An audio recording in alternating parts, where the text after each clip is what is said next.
Beato on in this one. I am always interested in checking out new music with blood from the Black Sabbath lineage. New bands, solo artists, or solo albums, any and all branches and leaves from the Sabbath family tree. And these projects can exist either before or after Sabbath. An example, Badlands. A lot of people know Eric Singer as the drummer of Kiss from Revenge until the reunion and then again afterward. But he also played drums on Seven Star. What's Up Gunner from Tyr? We both discovered that we love that album. Before that though, Eric Singer was on the first Badlands album, so his inclusion on Seven Star afterward was enough for me to look into what else he'd done. See where I'm going with this now? So with that search parameter and the main focus of this video, the trail goes Sabbath, which led to Ozzy's solo career, and from Ozzy's solo career came Zakk Wylde. Zakk Wylde formed Black Label Society, and within BLS, their current drummer and drummer from 12 and 13 and 14 onward, Jeff Fabb. And Jeff's got solo material out, and by virtue of BLS, he's got a relation in the Sabbath lineage, so I checked out his stuff and I'm here to tell you about it. Here's something cool to add to the mix too.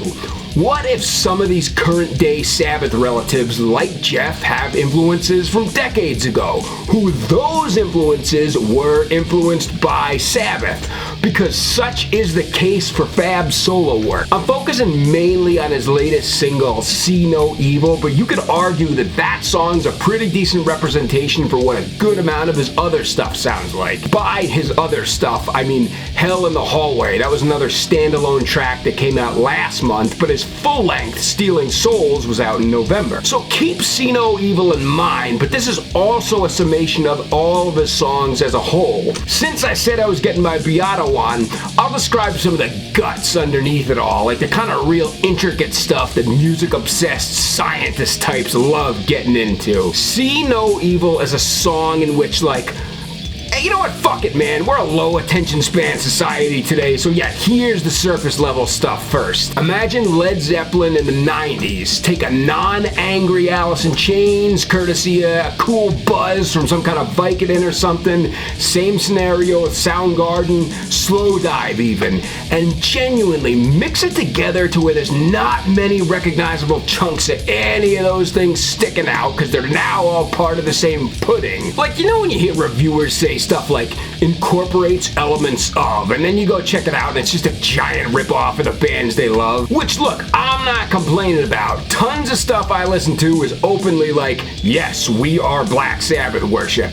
But here, though, Jeff's stuff is truly his own interpretation of all equal parts of the previously mentioned influences, and the result is his own personal sound and creation. You want two examples of some real originality? Alright, the kind of stuff that I listed above. When did you ever hear a ton of fills or instances of pretty technical rock drumming and that sort of stuff? Or a pretty decent amount of B3? So right there, it's clear Fabb's a creative guy. And consider for a second that bands like Alice in Chains, Temple of the Dog, Mad Season, probably even Slow Dive, that sort of stuff absolutely cited Ozzy Sabbath as an influence. And now you got Jeff's stuff, which, who knows, he himself growing up, he probably liked all those bands. And the results are Hear No Evil and Rebellion Dogs and Abandon Yourself, which actually that track I think could sit fine anywhere in BLS's catalog. From what I understand, a good bulk of his stuff, possibly all of it, was written during the lockdown era, and the sound is just so perfectly representative of what I bet lots of musicians were probably also feeling output-wise in that period. With all the uncertainty, maybe fear to a degree, but mostly uncertainty, yeah, that was probably the prevailing feeling. The soul wrote, not something majorly comatose like Dope Smoker, Sleep, nor fast as shit like Slayer or fucking Dragon Force or something, but middle-of-the-road paced songs that occupied the time. You want a practical example of what Jeff's stuff sounds like in an everyday scenario?